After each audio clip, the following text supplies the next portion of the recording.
Lights, camera, action.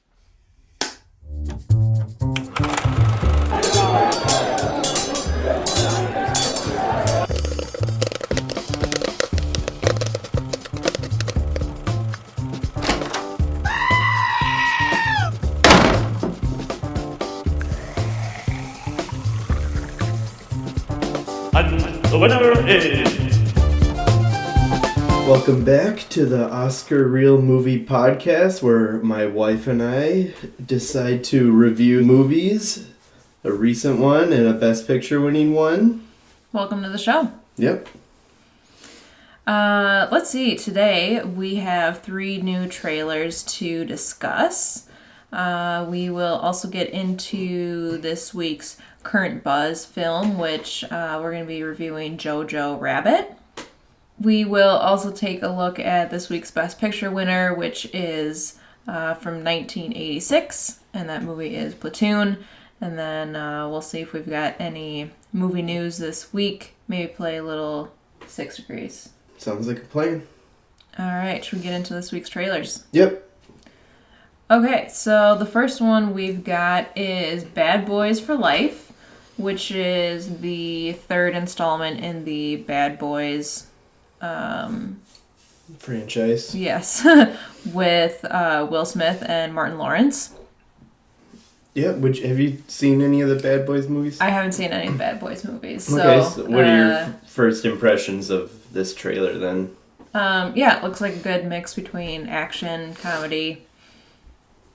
I don't know, that's about all I can say. Yeah. It looks, I mean, like I said, I've never seen the movies, but the trailer seems to fit with what I think I've expected the other ones to be like, so, yeah.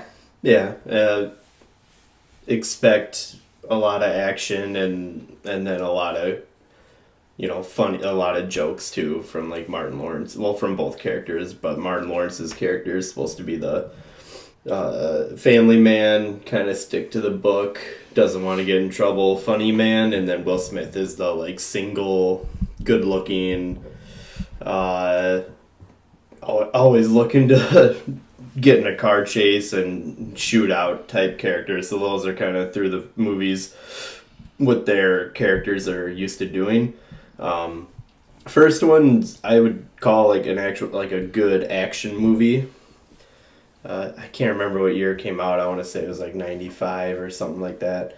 Wow. I didn't realize it. The first one came out so long ago. Yeah. And then the second one came out in 2003. They're both Michael Bay films. Mm-hmm. The second one,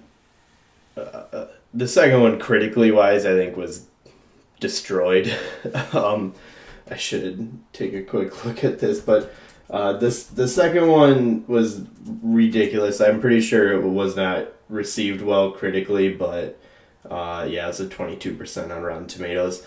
But a lot of people liked it. Just there's a lot of the Michael Bay action scenes in the second one, and it's got some funny moments too. But it's a ridiculous movie that really isn't that good, but is enjoyable to watch just because of the action scenes.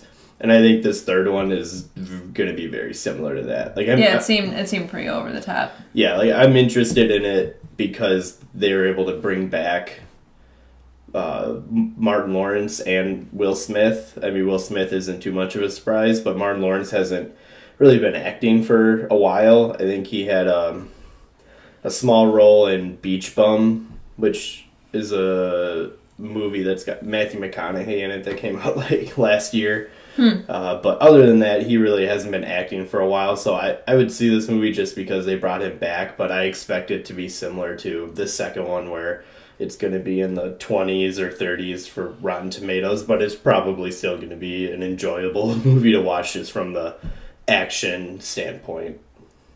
Yeah, I think it should. It looks like it could be kind of fun, kind of interesting. So, next up, we have the trailer for 21 Bridges.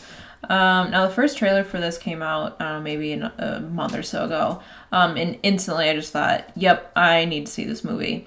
It's got Chadwick Boseman in it, who played Jackie Robinson in the movie 42.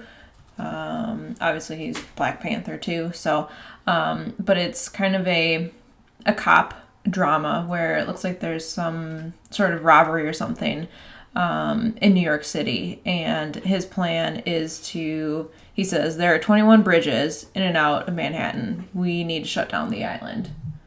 So, just right from that moment, you just go, oh, wow, okay, this is, like, there's some serious drama in it. So I think it looks really good. Yeah, it has me excited, and mainly for that reason. I think there have been so many cop movies or dramas that have been made that it's pretty easy for them to fall flat these days because there's been so many storylines that have been exhausted. But this movie has me very interested in that, they're shutting down the entire island, which is something kind of new in a cop movie. Yeah. So it'll be interesting to see how that plays out in the film. They kind of talk about it in the trailer where they can only do that for so many hours because eventually you just need to reopen the island. So I hope they use that well in the plot. I have a feeling it'll be a film that takes place just within a couple hours time frame because of that, because they're only going to have the night basically to solve this bank robbery case because they're shutting down the island. So it has me interested. I hope it's good. I'm sure we'll see it. I could easily see it falling a little flat just because I feel like most cop dramas do these days unless they have a really unique twist on the movie, which this could have with this shutting down Manhattan plotline. Mm-hmm. Yeah, so Produced by the Russo brothers. So you mentioned Chadwick plays, T'Challa in the Marvel movies. This movie is produced by the Russo brothers, who directed Avengers Endgame and Avengers Infinity War. Cool. Next we have Jumanji Next Level, which is the sequel to the new Jumanji movie that came out just a couple years ago. So we've got Dwayne Johnson, we've got Kevin Hart, Jack Black, and Karen Gillan are all back for this one. We've added a few more stars here, if you will. The opening also shows Danny DeVito and Danny Glover. And kind of the twist is that so all these characters are like back in the game, but they all kind of join the video game as different characters this time. So like Danny DeVito turns into The Rock, which is kind of funny. Danny Glover turns into Kevin Hart. And so again, it's funny just seeing The Rock pretending to be Danny DeVito pretending to be The Rock. So I think it's kind of funny. Yeah, this movie is, to me, proof that Hollywood will do anything to make a sequel to a movie that makes money. Yes. Because at the end of the last Jumanji movie, they literally destroy the game, the Jumanji game. Yeah, that's right. I had forgotten about that. They destroy it. And now they're making it. Basically, the studio went, oh, that movie made a bunch of money, so we need to make a sequel. So this one, Spencer, apparently... Who's the main kid? He's the main kid. He's the one who was The Rock in the first movie. Mm-hmm. So he apparently got the pieces, for some reason, changed his mind, got the pieces of the game, and tried putting the game back together. And doesn't do it correctly, so it just randomly pulls everyone into the game now. So... yeah, I mean, it looks funny. It looks like it'll make a lot of money like the first one did. But, the only reason I would really go see this is because, and I'm glad they're doing this, is because The Rock and Kevin Hart are playing different characters this time. Right. In, like you mentioned, Danny DeVito and Danny Glover's characters. If they would have just had them all be the same characters again... I would be all out on this because it would basically be the same movie again. Mm-hmm. Which I still feel like it kind of is. I think what made the last one really interesting was this concept of Jumanji being a video game and having them pulled in as these avatars. I think that's what made the last one really interesting. And so I don't think there's going to be too much, different from that first one than this, other than the fact that The Rock is going to be playing Danny DeVito and Kevin Hart is going to be playing Danny Glover. So you're basically just going to get different impressions and different jokes. Right. So, and then you'll get some plot twists at some point because Spencer is in the game and he isn't one of the traditional characters, so they're going to have to find him, or it'll be interesting to see who he ends up being, which character he is in the game. Maybe he's Nick Jonas, who kind of pops up in the trailer, so maybe that isn't Spencer, but that'll be a little interesting to see where they take the plot line to. Awesome. So that's it for this week's Trailer Park. Do we want to move into this week's current buzz, which is JoJo Rabbit? Yeah, sure. Let's get to the first review. Okay, so JoJo Rabbit kind of focuses on this kid. He's like 10, 11 years old, maybe. His name's Johannes, I think they maybe say it once or twice. He goes by JoJo. All his friends call him JoJo. And he's growing up in Nazi Germany, and the movie starts with him going to a Hitler youth camp. So it kind of starts with him at the camp. His mom is played by Scarlett Johansson, and he finds out that his mother is actually secretly housing a young Jewish girl. And JoJo kind of stumbles upon her in their house. And so the movie's kind of about, his relationship with this girl and, kind of how he sees things from the Nazi perspective versus her perspective as a Jewish woman. We've also got Sam Rockwell and Alfie Allen, who you probably know as Theon Greyjoy from Game of Thrones. The two of them work at the Hitler Youth Camp. They're kind of like two of the leaders of it, as well as Rebel Wilson. So the three of them kind of make the camp kind of funny and interesting. And then, of course, we have the writer and the director, Taika Waititi, who plays Hitler. Yeah, he's JoJo's like imaginary friend who is Hitler. Yes. So it's like Hitler from the point of view of a kid. Yes, exactly. And it's if anyone's familiar with Taika Waititi, he directed Thor Ragnarok, and he does the voice of Korg, who's like the rock creature in that movie. So it's really funny to see this a guy from New Zealand do this weird, goofy Hitler impersonation, who's, like you said, basically an imaginary friend version of Hitler in this like 10-year-old boy's mind. Yeah, the things that I would say about this movie is Taika Waititi is hilarious in that role. As a weird version of Hitler. I like how, I think I saw this in an interview, someone asked him, like, how much research did you do on Hitler for this movie? And he said, none. I'm doing a movie that makes fun of him. Why would I do any research on him? So yeah, that was kind of funny. What I really like about this movie is it is a comedy, and a very good comedy, because I could see how trying to do a comedic twist on something as terrible as World War II or the Holocaust could go very, very poorly. And could feel like very off color and offensive. Yeah, and I guess I don't know if people are offended by this movie or not, but it's getting great reviews, so I'm gonna say, generally speaking, no, because Taika Waititi just executed perfectly on this film where they're making fun of, the Nazis in general. Like, they kind of overdo the stereotypes about some of the Nazis, and they kind of turn them into running gags throughout the film. Mm-hmm.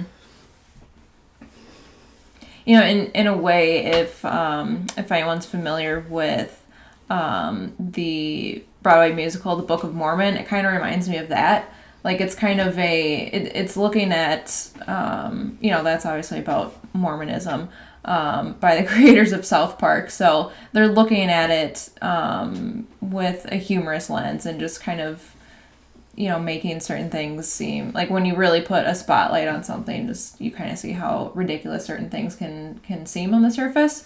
So I think it was an interesting way to kind of look at people's thoughts and ideas during that time, and I think point it through a kid's eyes, through their perspective.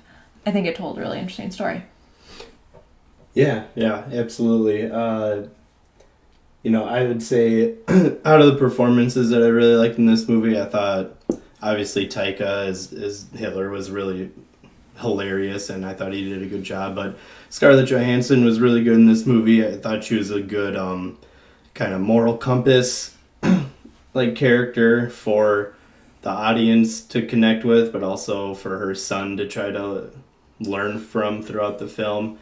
And she was a nice in a comedy. She had some nice serious or dramatic scenes or moments that I thought was nice in this film as well, because you are going to have some serious moments in this movie at some point just based on the subject matter, and I thought she was great in that. Some of the minor or supporting cast, you mentioned Sam Rockwell. I thought he nailed it in this movie. I thought he was really, really good. JoJo Rabbit JoJo has this friend that kind of pops up throughout the film, who I thought was really funny. Yeah. I'll say this, and I'll get into this later too. I liked, but I didn't love Rebel Wilson's character in this movie. Mm-hmm. I thought her character was maybe they went too far and over the top with some of the humor. I think if you kind of took her character out, it would still be just as funny, but it wouldn't be like over the top funny in some aspects that I think she did, and I'll explain why later. Okay. In terms of scores for this movie, I gave JoJo Rabbit a 7.7 out of 10.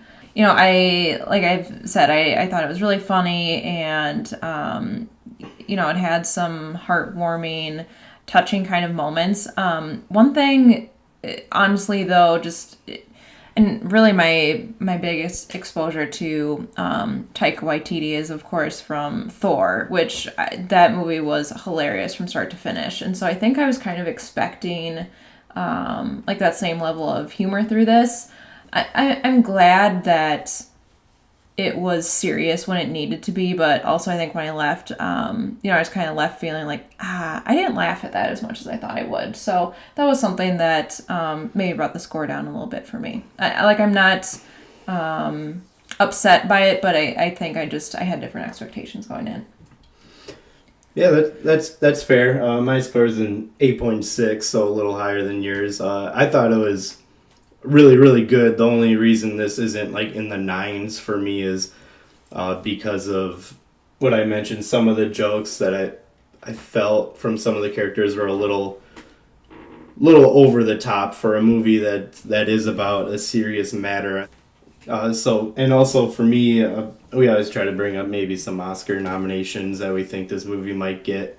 The only one I have written down is maybe writing, because I thought it was creative for Taika and how he incorporated this whole imaginary Hitler and this story through World War II. That's really the only one I had written down. I would I think Scarlett Johansson would have a shot at getting a Best Supporting Actress nomination, but from what I hear, she's going to get a nomination for a different movie that hopefully we'll be reviewing down the road, where she's not going to get 2 Oscar nominations. She's going to probably get the one for Best Actress, so she probably wouldn't get one for this movie. Mm-hmm. I would agree with you in terms of writing. That was definitely something that I thought could be a potential Oscar nomination. Do you think it would get nominated for Best Picture? No. No? I don't. I don't know if I really have a good explanation. I don't think I will. You want to roll on into the spoiler section now? Sure. All right. Take it from the top. So what happens through this movie? So the movie opens up with JoJo kind of talking to himself in the mirror. He's in his room. He's getting himself all pumped up because he's going to his first Hitler youth camp for the weekend. and out pops Hitler, in his room to kind of talk to him, and he gets all excited, and so JoJo meets up with this friend of his. I can't remember the friend's name anymore, but so they show up to this little youth camp, and Sam Rockwell is kind of the director of the camp. He makes, some sort of comments like, this is what happens when you make mistakes, like in the real war kind of thing. So now he's teaching kids for the weekend. They do, activities like they do stuff with their knives. I'm trying to remember all the things they did. Yeah, I remember them throwing like their knives at trees and like the knife bouncing off the tree and hitting another kid in the leg, stuff like that. They're doing like obstacle courses, and then the scene where JoJo gets his nickname is they're like killing rabbits or trying to practice it or something along those lines, and JoJo's asked to kill a rabbit and he doesn't want to. Kind of one of the first signs of him showing sympathy towards other creatures, because up until now he's kind of all about being at the Hitler youth camp. He's really into it and excited to be a part of it, but when they ask him to kill a rabbit, he's very hesitant, doesn't really want to do it. And because of that, everyone else starts making fun of him and calling him JoJo Rabbit, and he runs off, into the woods, and then gets a pep talk from Hitler. Yeah. From Taika Waititi. And because of that, JoJo storms back into camp while Sam Rockwell is giving like a demonstration with grenades. And JoJo takes the grenade out of his hand, ignites it, and throws it into the woods to kind of show, like, hey, I'm a cool kid, look at me go. And what happens? The grenade hits a tree, bounces back towards JoJo, lands right next to him, and then explodes. Yeah, so he, obviously gets injured. He's got scars on his face, and he has trouble walking and stuff. So he gets sent home from the camp, which obviously he's, disappointed about. But, kind of as he's recovering, he goes back with Sam Rockwell, Alfie Allen, Rebel Wilson, kind of like in the in their office or something. Yeah, basically. they all get demoted because of JoJo like blowing himself up with a grenade. They all get demoted and are not in charge of the Hitler Youth Camp anymore. So yeah, they're running like an office where they hand out a propaganda office. Yeah, like they're handing out pamphlets and stuff like that. Yeah, so JoJo's still kind of involved with some of the Nazi agenda, if you will. He kind of goes around the city putting up propaganda posters and stuff like that. But he's also spending a little bit more time at home because he's trying to recover. And this is when we see that his mom, Scarlett Johansson, she's gone a lot during the day. She says she's working different jobs, and we know that JoJo's dad is not around. There's some sort of mystery as to where he is, what he's actually doing. But JoJo comes back home from one of his days, putting up posters, and hears a noise in the house. And basically he goes to investigate it, and in his he goes into his sister's bedroom, and from what we gather, his sister is deceased. Is kind of what we're led to believe. They say. I think they might even say it at some point. I don't know if they say how, but I think they do state that his sister has passed away in some way. Yeah. So he hears this noise in his sister's bedroom, and it turns out that his mom has been hiding a young Jewish girl. She's like 16 or 17, I think. She's living basically behind the walls in their house. Yeah, she was like childhood friends with his sister. Like that's how they know each other. I completely missed that. So yeah. They say like she was friends with JoJo's sister when they were kids. Okay. Yeah, maybe I'll put that on my dislikes. We saw this movie really late at night, and it was really warm in the theater, and I think I dozed off a few times. So. Shocker. I I'm notorious for falling asleep during movies, so sorry I did fall asleep during this one a little bit.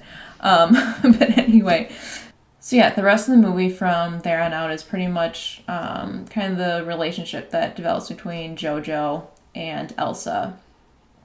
Yeah, there's a lot of funny moments where JoJo's like, okay, I'm going to write this book about Jews. You're going to tell me everything there is about Jews. And then she just lies to him the whole time, like, oh, we like hanging upside down in our rooms, because throughout the whole movie, the Germans they're always insulting the Jews in ridiculous ways, saying they have horns and stuff like that. And so he's always asking her, where are your horns? Where are your claws? And she's like, oh, I file them down. Like, she's just messing with them for the most part throughout the film.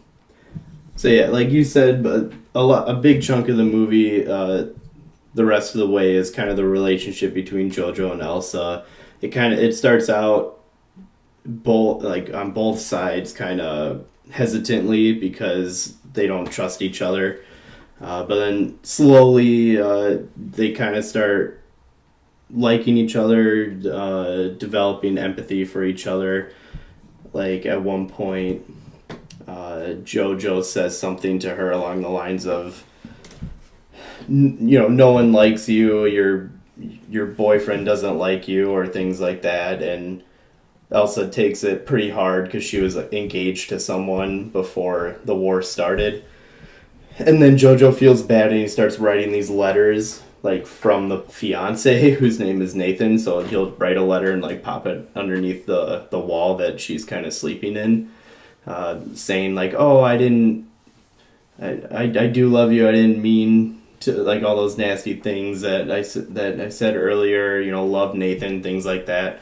So they kind of start developing a better and better relationship as things go along, kind of coming to a head when I think it's the SS show up at JoJo's house. Yeah. And they do like a surprise inspection or what have you, or that they kind of search his house looking for anything that the family might be hiding. And so JoJo, all of a sudden, he becomes concerned. Like throughout the whole movie, he's kind of acting like, oh, whatever, I'm going to turn you in. I don't really care if you get caught. But then when the SS shows up to actually search the house and she might actually get caught, he actually does become worried. Mm-hmm. And then that's when she poses as his deceased sister. That's kind of how they get away with it. Yeah. And an interesting, or like a key thing to point out too. So Sam Rockwell is kind of part of this group, and as they're quizzing Elsa, more or less, like kind of testing her, like, oh, are you who you say you are? They ask her for her papers, so she starts digging around in JoJo's sister's like desks and drawers trying to find like her papers, and luckily she does find them and then presents them to Sam Rockwell as as hers. Yeah, and he kind of quizzes her like with her full name and date of birth, and he says, okay, yep, sounds good, and they all leave. And as soon as the SS is all out of the house, she admits to JoJo that she's like, I said the wrong birthday. Like, I was off a few days, but he let me go anyway. So you can, even in that moment too, see that, maybe Sam Rockwell has a little bit of some sympathy. Yeah, it kind of shows that there might be a good side to his character. Yeah. And that scene has one of the funnier parts in the movie, in my opinion. Not that scene specifically, but earlier when the SS first show up to the house and they all start doing the Heil Hitler, and there's like 5 SS people that show up, and they each say it one at a time to JoJo, who then has to say it one at a time to each of them. So there's like 10 Heil Hitlers in a row. Yes. And then Sam Rockwell's character, that's when he shows up before testing Elsa on her papers and everything. When he shows up, they do the whole thing all over again.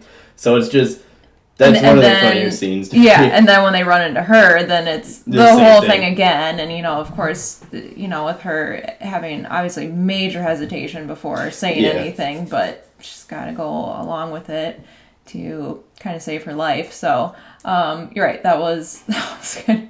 That was a very ridiculous one where it's Yeah. like, okay, we just had like 20 Heil Hitlers in 20 seconds here. So yeah, so JoJo and Elsa really do become pretty close, and they do kind of admit their kind of love for one another, if that makes sense. They have, they've definitely developed like a bond with each other, and one thing that's, I think pushes that even more is that JoJo's out one day, and every day there are people hung in like the city square. Yeah, they like hang Jew sympathizers or Jewish people in the square of like this little town that they live in. Yeah, they show that a couple times through the film, but then yeah, he's there one day, and that's when kind of the big twist in the movie happens. Yep. So yeah, JoJo's walking around, and he stands up, and all you see are these pair of shoes hanging from him, like obviously hanging on women's feet, and it turns out that his mother had been hanged. You're right, she had been found as she was a sympathizer. Yep, and posting, anti-Nazi stuff around the city, and apparently she had been caught and hanged. So it was obviously a big turning point for JoJo, and he comes back, and he and Elsa, I think, really become closer after that. Yeah, 'cause, I mean, all they have are each other at that point, so... Exactly. So yeah, that's when, at this point, she's really not even staying inside that little room in the wall anymore. She's just hanging out throughout the house, and they look out the window at night, and they see that the battles are getting closer and closer to their town. So they feel like the war is coming to an end soon, but then it's just a matter of who's going to win the war. So yeah, one day JoJo is kind of wandering around through town. Throughout this point, he runs into that friend of his who's absolutely hilarious, but he's like a soldier now, but he runs into him a couple times throughout town, and at this point, the battle is basically coming to a head, or like the Allied forces are coming into town, and there's a battle going on like right in town at this point. So JoJo's it's him wandering through different aspects of this battle, and then he runs into Rebel Wilson's character, who is like taping grenades onto the back of kids and telling them to go run towards the American troops, kind of like suicide bombers. And she puts a Nazi coat onto JoJo, saying like, "Oh no, you need to wear this, you're a Nazi," and she kind of puts the coat on him. And he starts running around some more, and then eventually the Allied troops, or the U.S. troops, win. They spot JoJo wearing a Nazi jacket, so then they capture him, put him in a group with these other captured Nazi soldiers, which includes Sam Rockwell's character, who are, they don't say it, but it's clear that they're kind of rounding these people up to execute them. And Sam Rockwell knows this and realizes this, so he starts talking to JoJo, and it's a more serious moment in the movie where he talks to him and sympathizes with him a little bit, and then tells him to go take care of his sister. But, he kind of hints at it, and you kind of know at this point that Sam Rockwell knows it's not really his sister. But he says that line, like, "Go take care of that sister of yours," rips the Nazi jacket off of JoJo, and then kind of kicks him out of the group of captured soldiers and says, "Get out of here, you Jewish, like, rat, get out of here," like, screaming so the American soldiers can hear him saying this, and then the American soldiers kind of pick up JoJo and say, "Okay, get out of here," and basically freeze them. Sam Rockwell like helps freeze JoJo from this terrible capture, fate, from being captured. And then JoJo runs home, knocks on the door, like on the wall that Elsa's hiding in, and she asks like who won, and JoJo lies and tells her that the Germans won. And he's basically doing this because he doesn't want anything to change. Like, he wants her to stick around. He, at this point, is in love with her. Like, he wants to be, like, in a relationship with her. So he doesn't want her to leave. So he lies to her. And then tells her, like, "But don't worry, I'll help you escape. Like, come out. We'll escape together." So she comes out. She dresses up in JoJo's sister's clothing. they get ready to go outside and they come up with this plan, like, okay, this is where we're going to escape, this is what we're going to do. And then they go outside and JoJo goes, we did it. And then like a truck flies by or drives by with the American flag hanging out the back, and she realizes that he was lying. So she's kind of mad at him, but at the same time, like, they're happy because the war is over and she's free. And throughout the film, she kind of says that, or JoJo asks her, what's the first thing you'll do when the war is over? And she says, dance. So the last scene of the movie is them kind of dancing in front of JoJo's house. Yeah. And just to jump back just a little bit, probably one of the better scenes of the movie. So, as JoJo's mind is kind of coming around to, I really like this girl, and maybe, the Nazi way isn't the best way. Hitler keeps popping up being like, no, come on, dude. Like, be a Nazi. This is the best. Like, what are you doing? And so he's kind of doing that, one last time with JoJo. And, the movie is PG-13, but this is when they get to use their one F word. Mm-hmm. And he just goes, F you, Hitler, and he kicks him out the window. Yeah, he goes, fuck off, Hitler, and kicks him, and he goes flying out the window. That was like the big moment, like, okay, I'm officially done with you. Yep. So that was a nice, like, exhilarating moment. And then, like you said, he and Elsa walk out the front door, and it just ends with the two of them dancing, which, I think was a great ending. Mm-hmm. So what were some of your favorite parts of the movie? One of my favorite parts was when the SS shows up, and like, Sam Rockwell's kind of like, oh, hey, this is JoJo. He's a great kid. Like, he's trying to say, like, oh, take some interest in him. And they're like, oh, cool, JoJo, you're doing this book. And he's like, yeah, I'm doing this book on Jews. And here's all my drawings about them with their horns. And they hang upside down as bats. And the funny part is, because he's falling in love with Elsa, he keeps writing in, like, all these terrible things about Nathan, who was her fiancé, who you find out died, like, at some point. Yeah. But I think it's so funny because it's just like they just go like page after page after page with Nathan's terrible because of this, and he's bad because of this, and this and this and this and this. And you just go like, okay, so this kid definitely likes her. So I don't know. I thought that moment in particular was really funny. Plus, it's something like, I think that's a very relatable thing for like any kid. Like, oh, I have a crush on this person, but they like this person, so I'm automatically going to hate them. And so I think that was just that was a funny moment. But yeah, I think that was funny. And I really liked, honestly, like the opening with them at the Hitler youth camp was just, it was so absurd and so ridiculous. And I thought that part was really funny. Like, Rebel Wilson's just like, all right, let's burn some books. And like all the kids are like, yeah, we're burning books, Mm-hmm. It's like, but really, I think the overall message is that these kids were more or less just blindly going along with it. They not all of them necessarily had an understanding of what they were doing. Yeah, and Elsa's character, she says that at one point, like, JoJo says, like, oh, I'm a Nazi and you're a Jew, we can't get along. And she says, you're not a Nazi, you're a kid who wants to be a part of something. Like, you're a kid in a uniform who wants to be a part of something. That doesn't make you a Nazi.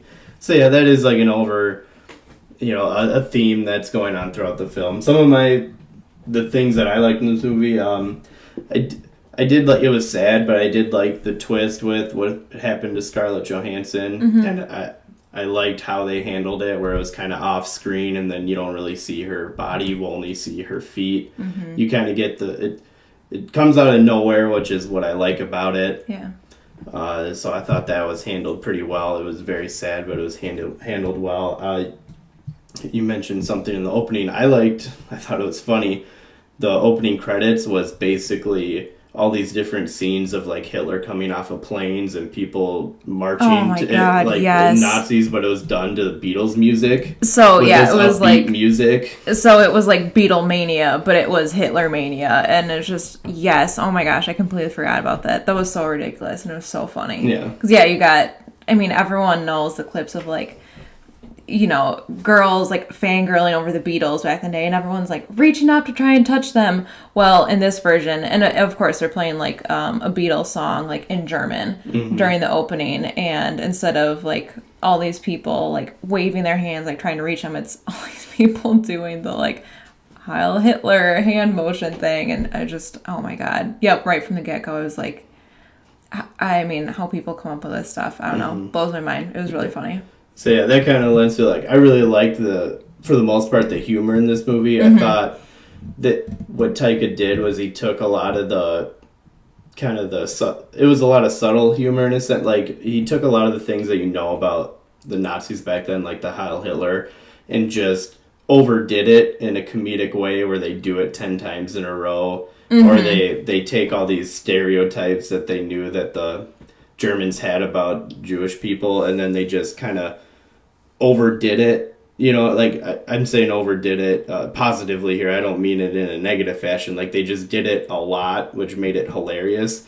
And that's why with Rebel Wilson, I thought she was funny for the most part, especially with like her first line is like, now let's go burn some books. Like, I thought that was funny because it's something we know that they did, and they kind of made it into like a funny spin. But I didn't love, like, there was a scene while she was in the office where she's like, oh no, they're gonna catch us with the clones, and then they pan over and it's like all these little kids that look alike, kind of playing off of the idea that the Germans were trying to clone like these perfect humans back then. I thought that was a little too much. Or when she's like taping grenades on the back of kids at the end and sending them into battle, I was like, all right, that's a little too much.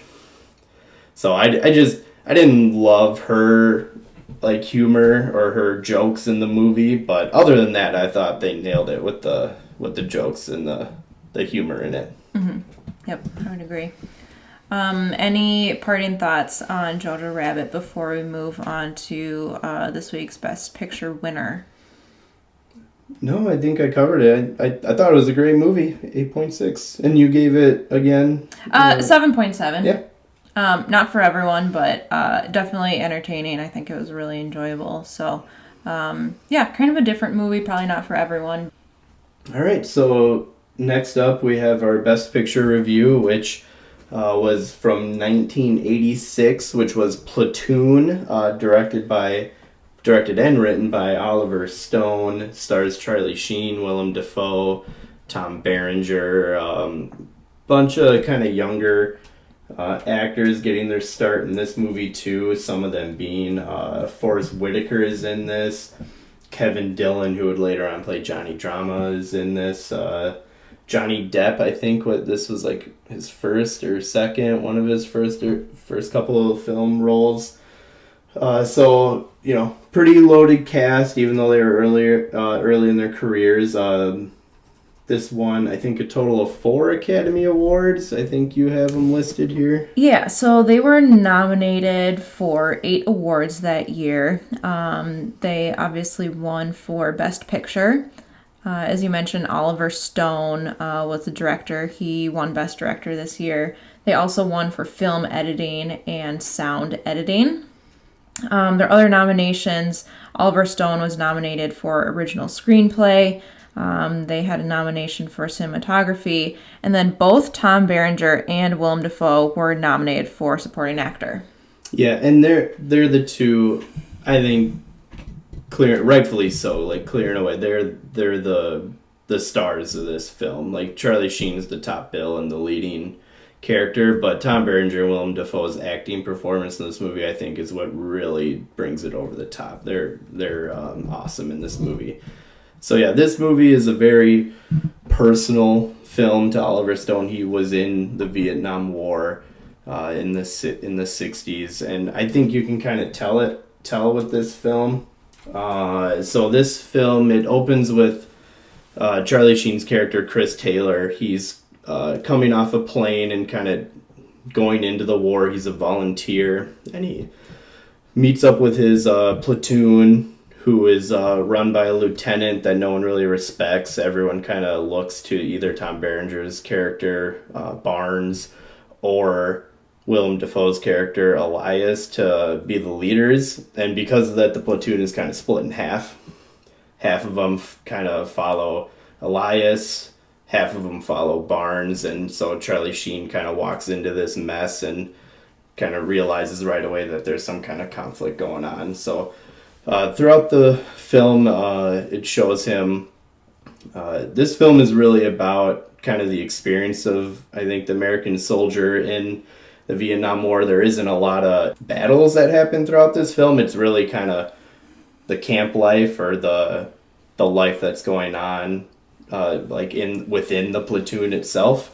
So he eventually becomes pretty good friends with Willem Dafoe's character, who's kind of the more morally correct character in the film. He's the one who doesn't want to shoot Vietnamese citizens. He's trying to do everything right, morally correct by the book, whereas Barnes is the more hard-nosed, do whatever it takes to get results character. And really one of the more tense scenes is when they're going through this Vietnamese village and they realize that this village was housing food and weapons for the enemy. Barnes kind of gets upset about this and starts questioning the villagers, like, how long have you been helping them? Are you doing this intently? Is the whole village in on it? Whereas Elias is like, hey, leave them alone, like they're innocent, until we can prove otherwise. And Barnes kind of goes crazy and starts shooting all these innocent civilians, and their lieutenant comes on and tells everyone to just burn the village and move on. And that's when there's a pretty intense scene where some of the troops are trying to sexually take advantage of this Vietnamese. They're raping her. Yeah. You can say they're raping her. This woman, and Charlie Sheen's character steps in and stops it. Yeah, it's just a very uncomfortable, intense scene. And from that point on, there's a really big internal battle going on between Willem Dafoe and Tom Berenger's character, because their commanding officer says if he finds out that a unlicensed shooting or killing took place, and there'd be a court-martial involved, which Tom Berenger's character did when he killed some of these Vietnamese civilians. So he's on edge through this whole movie, and the next battle that takes place, Willem Dafoe kind of gets separated from the rest of the troops. And when the battle's kind of close to over and they're all trying to get out of there, Tom Berenger volunteers to go in and find Willem Dafoe. And he does eventually find him, and when they see each other, Willem Dafoe kind of gets a smile on his face, and he goes, oh, okay, we're good, you found me, thanks. But then you kind of realize Tom Berenger, he starts eyeing him up, and he ends up shooting him, trying to kill him, so he doesn't tell on him for killing a civilian earlier in the movie. So there's this huge, like I said, internal struggle that comes to a head where there's actually friendly fire, where like people within the same platoon are trying to kill each other. And that's when the famous scene where they all, Tom Berenger goes back to the rest of the platoon and says, oh, Elias is dead, we need to get out of here. And as they're flying away, that's when that famous scene where Willem Dafoe is actually still alive. He's running through the forest, and that's what the cover of this movie is, where he kind of kneels down and puts his hands up in the air because he's running away from the enemy, but they're catching up to him, and that's when he does eventually die. And Charlie Sheen basically knows that Tom Berenger did it, so now he's on edge, and he's worried that Tom Berenger is going to come after him now. And then during the last battle scene, Tom Berenger and Charlie Sheen kind of run into each other, and they start fighting each other, but before anything can happen, a huge explosion happens, and they kind of get knocked out. And then at the end of the film, it's the next morning, the dust is kind of settled on the battle, and Tom Berenger sees Charlie Sheen standing over him and says, go get a medic for me. And then when he realizes that Charlie Sheen isn't going to go get a medic for him, I can't remember. I think he starts telling Charlie Sheen, fine, you know what, you want to kill me? Do it. And then bam, right there, Charlie Sheen shoots Tom Berenger and kills him. And then he actually gets to go home and leave the war, because this is like the second time he's been injured, so he gets to go home.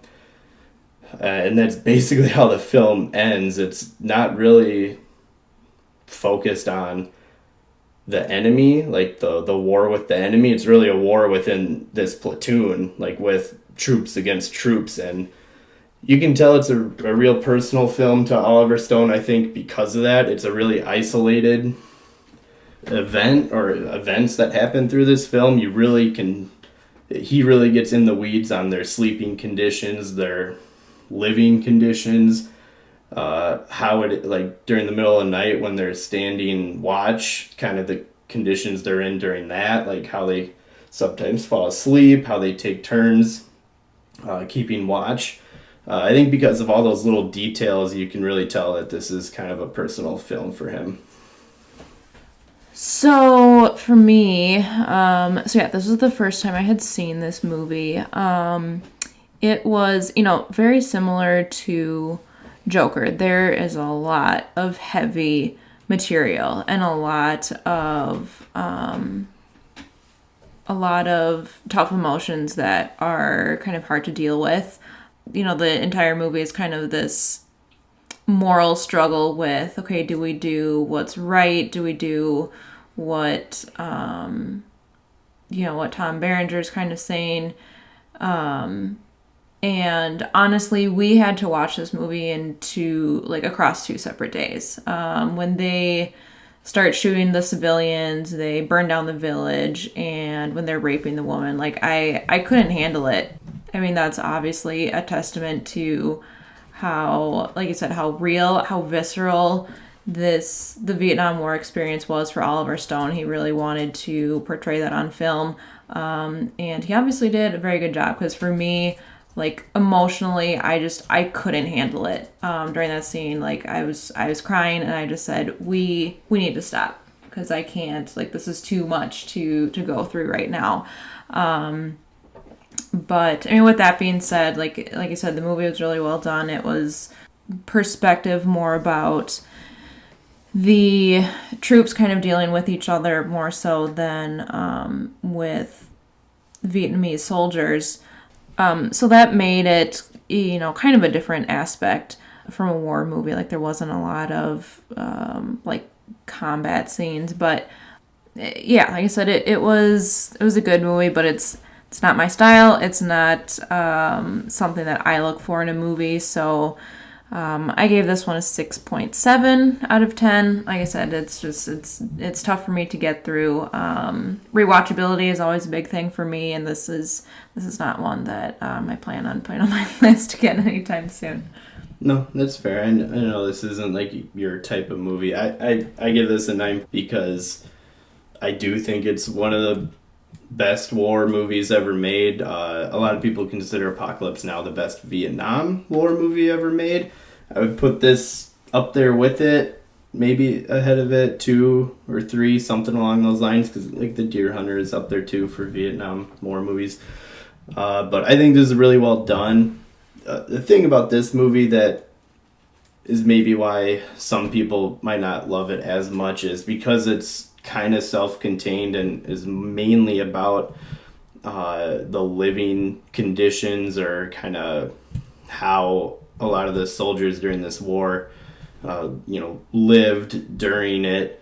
There's not a ton of action scenes through it. There's a lot of scenes that maybe drag on a little bit where not a whole lot is happening because Oliver Stone is showing how Charlie Sheen is keeping watch at night while it's raining, so there isn't a ton going on. But that might be why, unlike where Saving Private Ryan, where it's a more engaging story where it's about these soldiers going across the country, I guess, to find one soldier, and they run into a bunch of different battles and a lot of more things that are going on, where this is more this platoon of soldiers in this specific moment.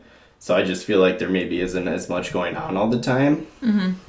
So it doesn't hold your attention quite as well as some of those higher, those more battle scene centered war movies.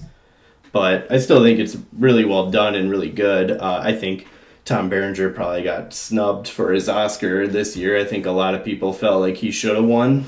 Michael Caine won instead for a Woody Allen movie. I think it was Hannah and Her Sisters. So I've seen that movie. Michael Caine's good in it, but when I watched it, I didn't go, "Oh, that's an Academy Award-winning performance." When I watched this, I kind of go, "Tom Berenger is ridiculously good in this movie." So I would say he probably got snubbed a little bit in this film. Is there anything else you wanted to add before, you mentioned that Michael Caine won for Best Supporting Actor? Did we want to talk about any of, do we want to talk about anything else on Platoon before we kind of talk about any other Academy Award winners from that season, I would just close with, I like a good war movie, as I've said before, which is probably why my score is maybe a little higher on this film than others. I still think this is a movie that people should maybe see at least once, because it does give you a really realistic look at the lives of people who fought during the Vietnam War.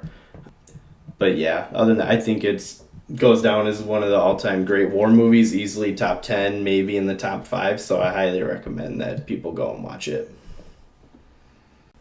So yeah, as you mentioned, Michael Caine won for Best Supporting Actor for Hannah and Her Sisters. His counterpart, Diane Wiest, also won Best Supporting Actress for Hannah and Her Sisters. So that was something I noticed. Also, Marlee Matlin won Best Actress that year. She was the first hearing impaired actor to win. Yep. And I saw the movie recently, actually. I try to record movies that I know won big-time Oscars off of Turner Classic Movies, and this was one I think it was earlier this year was on, because I know William Hurt got nominated for his role where he plays a teacher at a school for deaf people, and she's like the janitor at that school, and they end up falling in love. Mm-hmm. It was really good. Like I said, I'd never seen him before. She was fantastic in it. So yeah, well deserving of that Oscar. Yeah, and then we've got Paul Newman won Best Actor that year for The Color of Money. He finally got his Oscar, so that was something. He before this year, he had never won an Oscar. I mean, he's considered one of the best actors of all time. He'd been nominated numerous times without winning. People openly say this was not his best role. This was, I think, kind of the Academy saying, "Oh, okay, well, you should have an Oscar, so here, we're going to give you an Oscar." The Color of Money, it's a sequel to one of his best roles of all time in The Hustler, which was made back in the 60s, 1960, I want to say.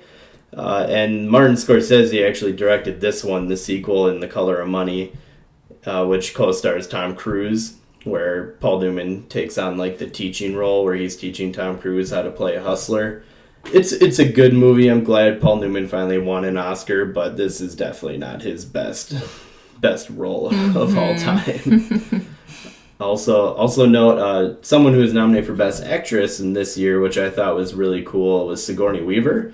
She got nominated for Aliens, of all movies, which is awesome. I'm so happy that she got nominated for that movie. That's one of the best action movies of all time. She's so good in that movie. And I always think it's, as long as it's well deserved, I always like it when someone gets a nomination for a different movie like that, when they kind of get a more sci-fi or action movie nomination kind of.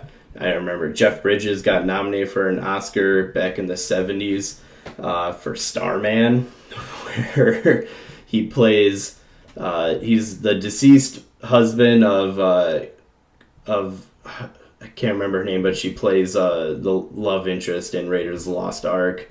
But he's the deceased husband to her, and an alien like comes down and takes his form.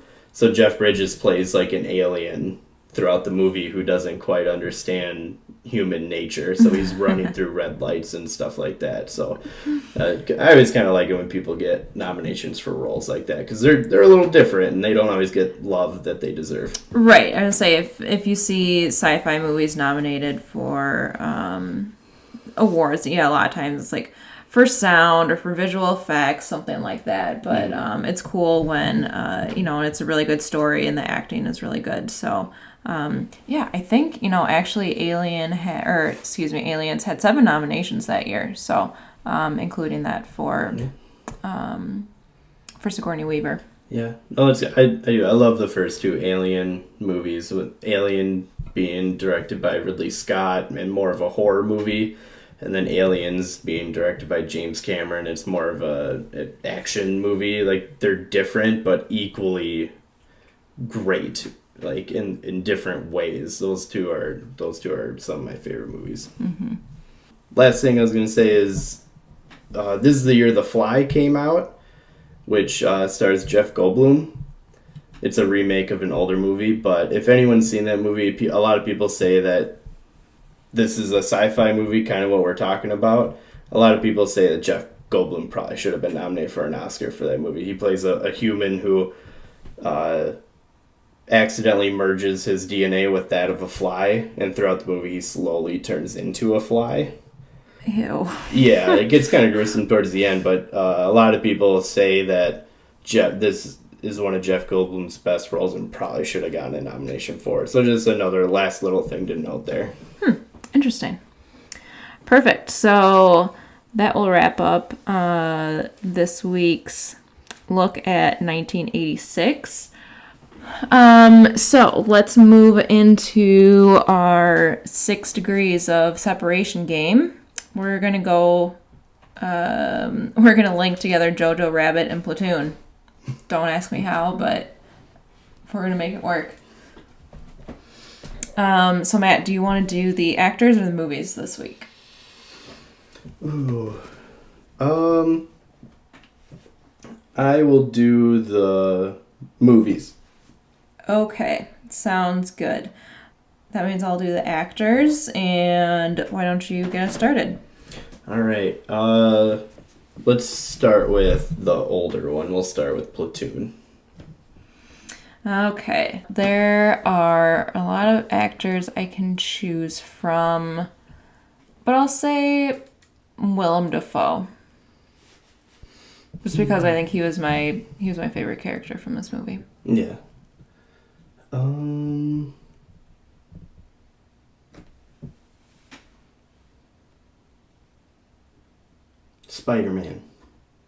Spider-Man.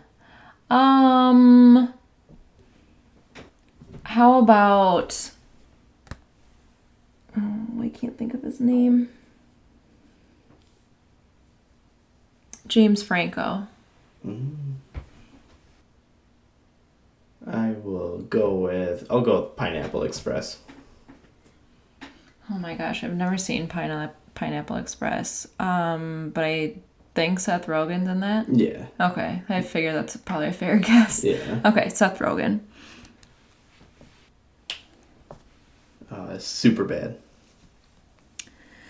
Superbad.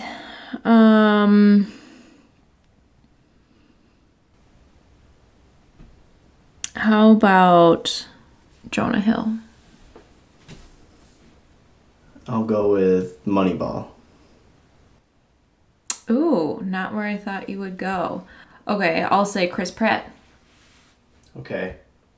I feel like we're going to eventually have to play this game without using this movie. Without the Avengers movie. But yeah, I was going to say Endgame.